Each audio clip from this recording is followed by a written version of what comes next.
రైతు బంధని తర్వాత రైతు భరోసా అని పెట్టారు. రైతు భరోసా అనేది మా ఆదివాసీ ప్రాంతాలలో ట్రైబల్స్లకు కానీ నాన్ ట్రైబల్స్ కానీ అందరు కూడా ప్రతి ఒక్కరు కూడా రైతులకి గతంలో కేసీఆర్ సార్ ప్రభుత్వంలో మరి ఎక్కడ లేని విధంగా మరి రైతులకి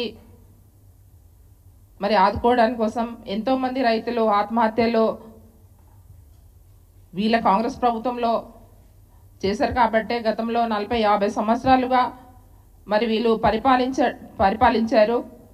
మరి గత ప్రభుత్వంలో మరి బీఆర్ఎస్ ప్రభుత్వంలో కేసీఆర్ సార్ గారు మరి రైతు బంధు పెట్టి రైతు బీమా పెట్టి మరి వారికి ఆదుకోవడం జరిగింది.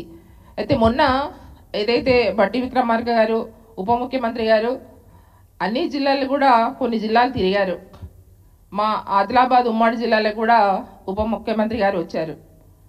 రైతులకి రైతు అవగాహన సదస్సు తర్వాత రైతు సూచనలు అని మన వాళ్ళని రైతులని మరి వాళ్ళ సూచనలు రైతుల సూచనలు తీసుకొని మరి మేము ఏ విధంగా మరి రైతు భరోసా ఇవ్వాలి, ఆ రుణమాఫీ చేయాలి, మరి రైతులు చెప్పినట్టే మేము చేస్తాం, డబ్బులు మీ అని అక్కడ ఉన్నవంటి మంత్రులు వచ్చినవంటి మంత్రులు ఉప ముఖ్యమంత్రి గారు చెప్పారు.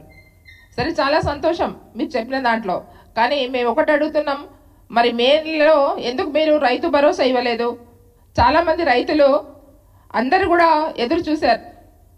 వాస్తవంగా ఎప్పుడైతే తెలంగాణ రాష్ట్రం ఏర్పడిందో అప్పుడు మరి కేసీఆర్ సార్ గారు ఎప్పుడైతే రైతు బంధు స్టార్ట్ చేశారో అప్పటి నుంచి మరి రైతులందరూ కూడా మరి ఎక్కడ కూడా రుణాలు మరి వాళ్ళు బాకీ కాలేదు.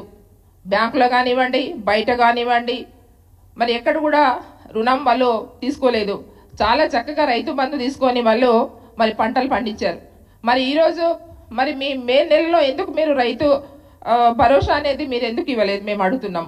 రైతు భరోసా ఎగగొట్టి మరి ఇప్పుడు 2 లక్షల రూపాయల రుణము ఒకటేసారి నేను ఇస్తా, తెల్లారే మీరు తీసుకుపోయి మీరు 2 లక్షల రూపాయలు రుణమాఫీ 2 లక్షలు చేస్తాం, మీరు తెల్లారిపోయి బ్యాంక్ పోయి మీరు 2 లక్షలు మీరు తీసుకోమని ఇదే మన ముఖ్యమంత్రి గారు రేవంత్ రెడ్డి గారు చెప్పారు. వీడియోలు ఉన్నాయి, మీరు మీడియా మిత్రులందరూ కూడా తెలుసు. మరి ఇంత అబద్ధాలు మాట్లాడుతున్నాడు.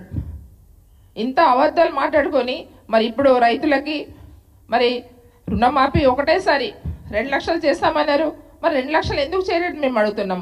1 లక్ష రూపాయలు రుణమాఫీ చేసి మరి ఈరోజు మరి ఎంతమంది రైతులకు మీరు మరి 1 లక్ష రూపాయలు రుణమాఫీ, చాలా మట్టుకైతే రుణమాఫీ 1 లక్ష రూపాయలు ఏ బ్యాంక్ వాళ్ళు కూడా మా రైతులకు మా ప్రాంతాల్లో అయితే రైతులకు రుణాలు ఇవ్వలేదు.